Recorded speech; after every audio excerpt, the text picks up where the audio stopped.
हमारे चैनल को सब्सक्राइब करें और बेल आइकन जरूर प्रेस करें हमारी न्यू वीडियो सबसे पहले देखने के लिए।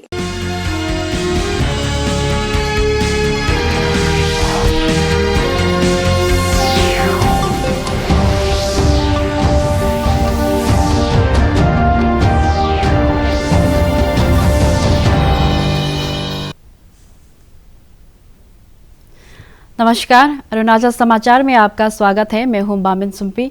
आइए बुलेटिन में सबसे पहले देखते हैं मुख्य समाचार।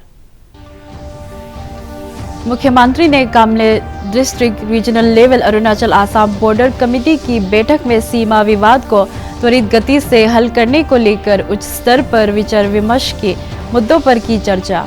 उप मुख्यमंत्री चाउना मेन ने लोहित और नामसाई जिला रीजनल लेवल कमेटी बैठक की अध्यक्षता। केंद्रीय गृह मंत्री अमित शाह ने कहा, नशीली दवाओं के मुद्दों को लेकर भारत जीरो टॉलरेंस की नीति का पालन करते हुए उठा रहा है सख्त कदम। लोकसभा में इस विषय पर अल्पकालिक चर्चा के जवाब में श्री शाह ने राज्यों से बेहतर तालमेल के साथ मादक पदार्थों की तस्करी के खिलाफ कार्रवाई का किया आह्वान। चीन, जापान, अमेरिका, कोरिया और ब्राजील में कोविड के बढ़ते मामलों को देखते हुए केंद्रीय स्वास्थ्य मंत्री डॉक्टर मनसुख मांडविया ने देश में कोविड की स्थिति की समीक्षा के लिए की उच्च स्तरीय बैठक। राज्यों और केंद्र शासित प्रदेशों से पॉजिटिव सैंपल्स की जीनोम सीक्वेंसिंग का तेज कराने का दिया जोर। मुख्यमंत्री पेमा खांडू ने कहा है कि सरकार पड़ोसी राज्यों के साथ अच्छे संबंधों और राज्य की विवाद मुक्त सीमा के लक्ष्य को हासिल करने के लिए प्रतिबद्ध है।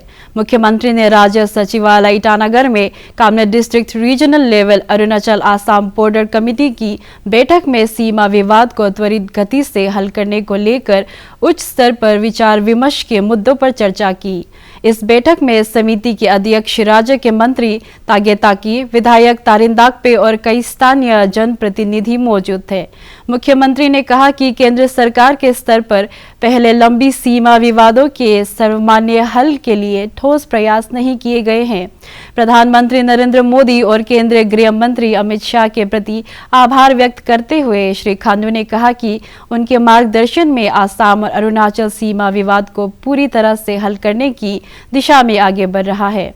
उन्होंने कहा है कि सीमा विवाद को हल करने के लिए नामसाई डिक्लेरेशन के अनुसार आसाम और अरुणाचल में रीजनल कमेटियों का गठन किया। उप मुख्यमंत्री चाउना मेन ने गुवाहाटी में लोहित और नामसाई जिले को लेकर सीमा विवाद पर गठित रीजनल कमेटी की बैठक की अध्यक्षता की। केंद्रीय गृह मंत्री अमित शाह ने आज जोर देकर कहा कि नशीली दवाओं के मुद्दों को लेकर भारत की कतई बर्दाश्त नहीं करने की नीति है। उन्होंने कहा कि भारत में आतंकवाद को बढ़ावा देने वाले देश नशीली दवाओं से लाभ का इस्तेमाल कर रहे हैं और ये आवंचित राशि धीरे धीरे अर्थव्यवस्था को खोखला बनाती है। श्री शाह ने लोकसभा में नशीली दवाओं के दुरुपयोग और सरकार द्वारा उठाए गए कदमों पर अल्पकालिक चर्चा का उत्तर देते हुए ये बात कही। उन्होंने ये भी कहा है कि नशीली दवाओं से प्राप्त लाभ का दुरुपयोग आतंकवाद के लिए भी किया जाता है।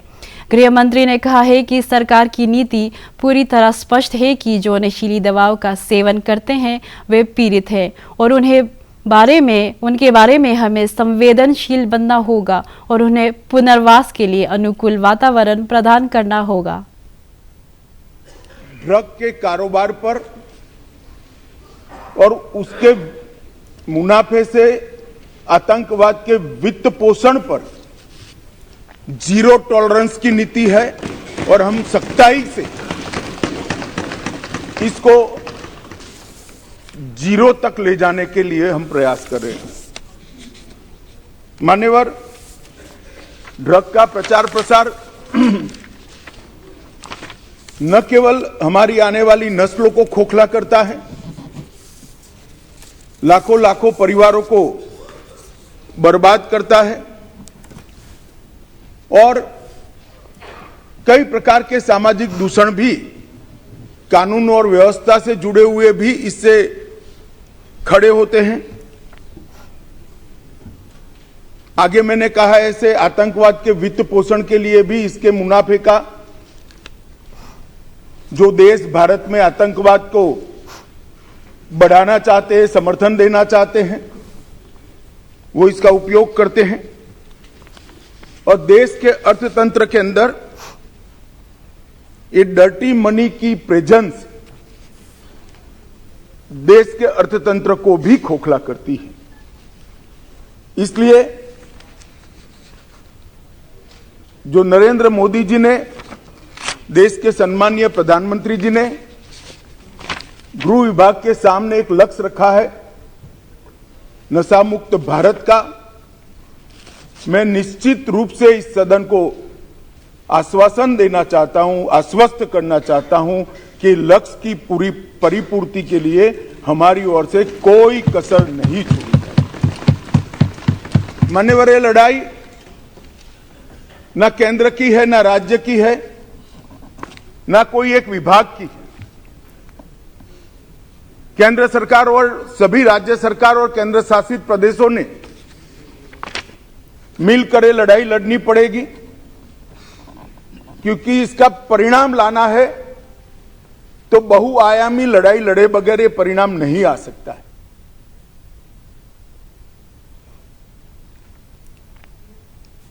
केंद्रीय स्वास्थ्य और परिवार कल्याण मंत्री डॉक्टर मनसुख मांडविया ने देश में कोविड की स्थिति की समीक्षा के लिए नई दिल्ली में एक उच्च स्तरीय बैठक की अध्यक्षता की।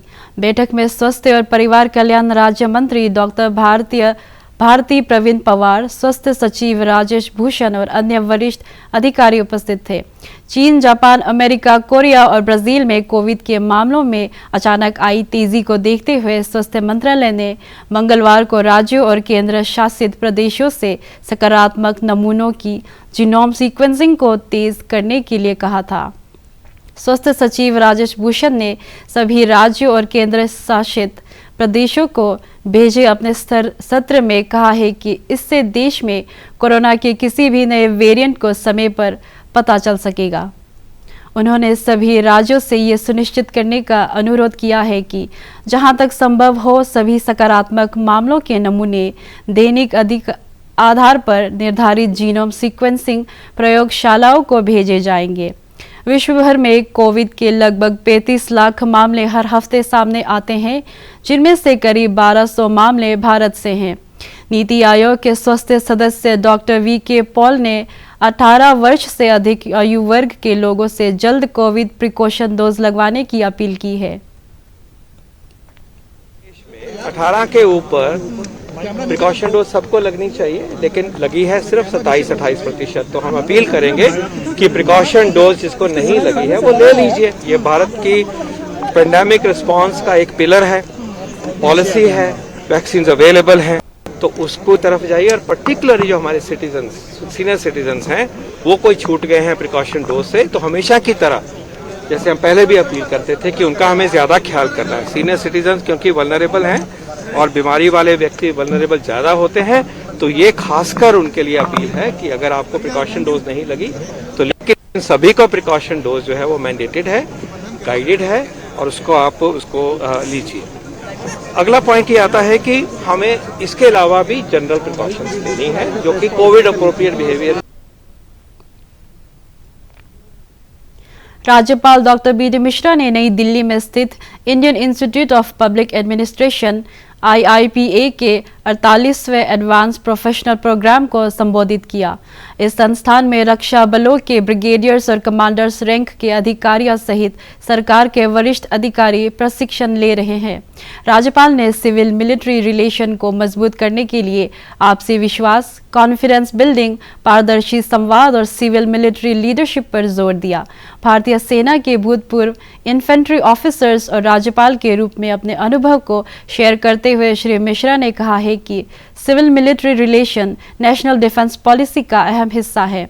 उन्होंने अधिकारियों से भारतीय सेना बलों को आत्मनिर्भर बनाने और श्रेष्ठ भारत के सपने को साकार करने में योगदान देने का आह्वान किया।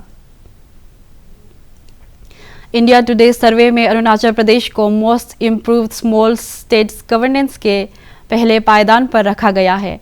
दूसरे स्थान पर त्रिपुरा और तीसरे स्थान पर मणिपुर है। मुख्यमंत्री पेमा खांडू और केंद्रीय कानून मंत्री किरेन रिजिजू ने प्रसन्नता व्यक्त करते हुए कहा कि सिटीजन फ्रेंडली सरकार की सेवाओं और ई गवर्नेंस की प्रमुखता से लागू करने के कारण ऐसा संभव हो पाया है। अपने एक ट्वीट में श्री खांडू ने बताया कि डिजिटल इंडिया को बढ़ावा देते हुए अरुणाचल प्रदेश पुलिस की 18 ई सर्विसेज के अलावा दर्जनों आईटी प्रोजेक्ट चलाया जा रहा है। अरुणाचल प्रदेश में लोगों की सुविधा के लिए 210 कमांड सर्विस सेंटर कार्यरत है। सरकारी योजनाओं और परियोजनाओं की मंजूरी के लिए single window clearance portal, central inspection portal के साथ ही पंचायती राज्य संस्थाओं में 50% महिलाओं की भागीदारी है। मुख्यमंत्री ने बताया कि राज्य भर में जल जीवन मिशन के तहत अब तक 1,54,746 घरों में नल के जरिए जल पहुंच रहा है। 108 एम्बुलेंस सर्विसेज के तहत प्रदेश में 88 एम्बुलेंस लोगों को स्वास्थ्य सेवाओं में सहायता दे रहे हैं। इस वर्ष सरकार आपके द्वार के तहत कुल 1077 और 46 सेवा आपके द्वार कैंप लगाए गए।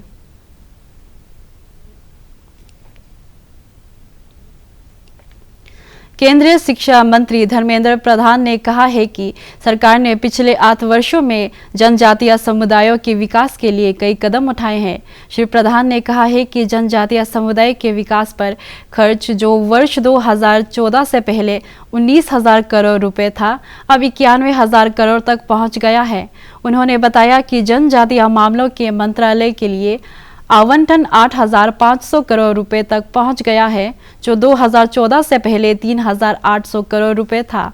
श्री प्रधान ने कहा कि सरकार ने जनजातीय क्षेत्रों में गुणवत्ता शिक्षा के प्रोत्साहन देने के लिए 29,000 करोड़ रुपए से भी अधिक लागत के 650 से अधिक एकलव्य मंडल रिहायशी स्कूलों का निर्माण किया है। 3500 से 3800 करोड़ रुपया होती थी, जो अभी बढ़ के 8,500 करोड़ रुपया तक हो गया, यानी 100% से ज्यादा। एकलव्य विद्यालय योजना को अगर मैं एक उदाहरण आपके सामने रखूं, भारत सरकार 29,000 करोड़ रुपया खर्चा करके 650 स्कूल्स बना रहे हैं, ब्लॉक में बन रहा है। भारत की ट्राइबल आधारित डोमिनेटेड ब्लॉक में बन रहा है। एक एक स्कूल में 40 करोड़ रुपया खर्चा हो रहा है। बनने के बाद हर एक विद्यार्थी के ऊपर 1,09,000 रुपया आज के खर्चे के हिसाब से व्यवस्था की गई है। ये सबको दिखेंगे तो शिक्षा के बारे में वनधन विकास योजना, स्फूर्ति योजना, स्टैंड अप योजना जैसे रोजगार स्वरोजगार बढ़ाने की कार्यक्रम के माध्यम से रोजगारी बढ़ाया जा रहा है, स्वरोजगारी बढ़ाया जा रहा है। मान अभिमान स्वाभिमान बढ़ाने के लिए ट्राइबल म्यूजियम बनाए जा रहे हैं, ट्राइबल फ्रीडम फाइटर्स का सम्मान बढ़ाया जा रहा है, बिरसा मुंडा जी की जन्मदिन को आदिवासी गौरव दिवस करके मनाया जा रहा है। ये सब मातृ ईस्ट सियांग जिले के दोन्यी पोलो विद्या निकेतन पासीघाट में इंटर स्कूल स्पोर्ट्स मीट आयोजित किया गया है। अरुणाचल शिक्षा विकास समिति द्वारा आयोजित इंटर स्कूल स्पोर्ट्स मीट में राज्य के 20 स्कूलों के छात्रों ने हिस्सा लिया। इसके समापन समारोह में राज्य के स्वास्थ्य मंत्री आलो लिबांग और विधायक निनोंग एरिंग सहित कई गणमान्य व्यक्ति मौजूद थे। अपने संबोधन में श्री लिबांग ने कहा कि सरकार बच्चों के शारीरिक और मानसिक विकास के लिए शिक्षा के साथ ही खेल गतिविधियों को बढ़ावा दे रही है। उन्होंने राज्य स्तर पर स्कूलों के बीच खेल और अन्य गैर शैक्षणिक गतिविधियों पर आधारित प्रतियोगिता को हर साल आयोजित करने पर जोर दिया। तभी वो हमारा भारत के वो भविष्य बनेंगे, अरुणाचल के भविष्य बनेंगे। बच्चों, मैं जानता हूं आप सबको, आपने सब परिश्रम किया, आपने कोशिश किया, मेहनत किया। सब तो भाग दौड़ में अव्वल नंबर तो नहीं मिलेगा, कोई तो जीतेगा ही, कोई तो हारेगा ही। हार के आपको उसका दुख का वो आपका वो नहीं होना, चिंता नहीं होना चाहिए। जीता विजय हुआ है, उससे जरूरत से ज्यादा आपको फुर्ती भी नहीं होना है। आपके जो भाई है, जो भाईचारा, आपका जो बहन है, यहाँ आपस में आप सबको यहाँ आपका मिलन के लिए आपको बुलाया गया है। the national unity and integrity of the country or the state can be seen here. सीमा सड़क संगठन BRO वेस्ट कामेंग जिले और तवांग के बीच सभी मौसम में आवाजाही को आसान बनाने के लिए करीब 13,000 फीट की ऊंचाई पर विश्व के सबसे लंबे बाई लेन ट्यूब टनल का विकास त्वरित गति से कर रही है। इससे सीमा पर सैनिकों और सैन्य उपकरणों को त्वरित गति से पहुंचाने के साथ ही लोगों को आवागमन में सुविधा होगी। As you are aware, Border Roads Organization, the Seema Sadak Sangathan, is developing and maintaining all the road networks in important areas of the border areas. And we are part of Project Vartak, and we are looking after the western Assam and the western Arunachal Pradesh areas. And we have very important national highway double lane roads, national highway single lane roads, as well as other types of roads. And our aim is to connect each and every village in the far-flung areas also of the West Kameng and the Tawang districts. And we want to actively contribute to the socio-economic development of this area. Apart from the roads, we are having two important tunnels. As you are aware, Sela tunnel is under construction. It is about 400 meters below the Sela pass. And we have two tunnels in that alignment. And once that tunnel is completed, we will have throughout the winters also, people would be able to pass through the Sela pass, and it will provide good connectivity to Tawang district. Another tunnel we are having is at Nechipu tunnel, which will also help in bypassing the Nechipu pass. And apart from this, we have bridges and helipads and so many other types of works which will help. राज्य सरकार प्रदेश के सुदूर और सीमांत क्षेत्रों में गुणवत्तापूर्वक शिक्षा सुनिश्चित करने के लिए आधारभूत सुविधाओं के विकास पर जोर दे रही है। दिबांग वैली जिले के अनिनी के पास गवर्नमेंट मिडिल स्कूल अंगुली में बच्चों को शिक्षा के साथ ही शारीरिक विकास के लिए खेलने की सुविधा है। विद्यालय परिसर में बच्चों को स्वच्छ पेयजल सुनिश्चित करने के लिए वाटर प्यूरिफायर लगाया गया है। पढ़ाई में बच्चों को रुचि हो उसके लिए स्मार्ट क्लास स्थापित किया गया है। लाइब्रेरी के साथ ही स्टाफ रूम में शिक्षकों के लिए ठंड से बचाव के लिए उचित प्रबंध किए गए हैं। स्कूल के प्रभारी तुंटे माओ ने बताया कि विद्यालय में पर्याप्त संख्या में शिक्षक और छात्रों के लिए जरूरी सुविधा है। कक्षा 6 के छात्र ताकोमे मोलो और कक्षा 5 की छात्र वुया टाचो ने बताया कि उन्हें हर साल समय पर पाठ्यपुस्तक और स्कूल ड्रेस मिल रहा है और शिक्षक भी अच्छी तरह से छात्राओं को पढ़ा रहे हैं। स्वेटर्स और आपका शर्ट पैंट तो हर क्लासेस में दिया गया है। पहले साल से इस साल बेहतर हुआ है। स्मार्ट क्लास भी हुआ है और बढ़िया बिल्डिंग दिया गया है। वहाँ में हर फैसिलिटीज़ दिया गया है। आपका चेयर टेबल दिया गया है। बस सिर्फ कमी है तो इंटरनेट का कमी का वजह से हम बच्चों को वो लेवल तक नहीं पढ़ा पाते हैं। जहाँ पे नेट अवेलेबल है वहाँ से हम लोग डाउनलोड करके उसको फिर यहाँ पे दिखाने की कोशिश करते हैं। और कुछ जैसा कि क्लास 8, 7, 6 की टीचर्स को कोशिश करते हैं कि वो लोग वहाँ स्मार्ट क्लास पे दिखाएं, बच्चों को सिखाएं। 1, 2 के लिए थोड़ा सा तकलीफ तो है, फिर भी उसे भी डाउनलोड करके हम कोशिश करते दिखाने के लिए। हम लोग सैटरडे पे गेम टाइम रखते हैं, तो हमारे गवर्नमेंट की ओर से हमें बच्चों को खेलने के लिए आपके कैरम बोर्ड मिला, बैडमिंटन रैकेट, बॉल, तो थोड़ा छोटा चीज़ें मिला है, उसको हम लोग बच्चों को खेलने देते हैं। हम लोग का स्कूल बहुत अच्छा है। गवर्नमेंट मिडिल स्कूल में पढ़ते हैं। यहाँ हमेशा सैटरडे को सोशल सर्विस होता है, लास्ट सैटरडे को। यहाँ टॉयलेट्स ठीक है, टीचर्स बहुत अच्छे से पढ़ाते हैं और बुक्स, लाइब्रेरी सब है। बुक्स भी ठीक से पढ़ाते हैं और स्मार्ट क्लास में हम लोग को बैठने भी मिलता है, पढ़ने मिलता है अच्छे से। वहाँ पे प्रोजेक्टर भी अच्छे से पढ़ाते हैं। हम लोग टीचर्स देगा दिन में अच्छे से गिफ्ट देते। वेस्ट सियांग जिले के अपर प्राइमरी स्कूल कोम्बो जिरदिन में सेवा आपके द्वार शिविर लगाया गया। सेवा आपके द्वार शिविर में तारसू, रागलम, तादिन, जिरदिन विलेज के लोगों और वीकेवी स्कूल के छात्रों ने सरकार के विभिन्न विभागों की सेवाओं का लाभ उठाया। प्रशासन गांव की ओर थीम पर सुशासन सप्ताह के तहत आयोजित इस शिविर में वेस्ट सियांग जिले के उपायुक्त ने लोगों से डीबीटी मोड में सरकार की योजनाओं का लाभ उठाने के लिए आधार कार्ड को बैंक अकाउंट से जोड़ने की अपील की। इस शिविर में 700 से अधिक लोगों ने विभिन्न सेवाओं का लाभ उठाया। ईटानगर राजधानी क्षेत्र के जोलांग में स्थित आर्ट ऑफ लिविंग आश्रम में 24 दिसंबर से 28 दिसंबर तक हिमालयन यूथ फेस्टिवल आयोजित किया जाएगा। हिमालयन आश्रम द्वारा आयोजित इस यूथ फेस्टिवल में हिमालयन उन्नत मिशन सहित सामाजिक और स्वस्थ रहने के लिए योगा एवं ब्रीदिंग टेक्निक के बारे में युवाओं को प्रशिक्षित भी किया जाएगा। देश के सबसे eastern most part of India में जो कर रहे हैं वहाँ पे मैं आप सब युवाओं को इनवाइट करना चाहता हूँ।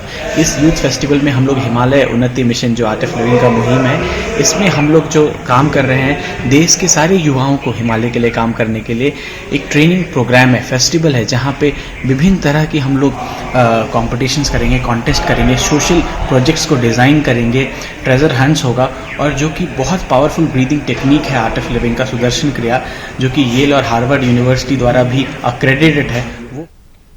अरुणाचल समाचार के आज के अंक में इतना ही। हम कल फिर हाजिर होंगे अरुणाचल और देश दुनिया की खबरों के साथ।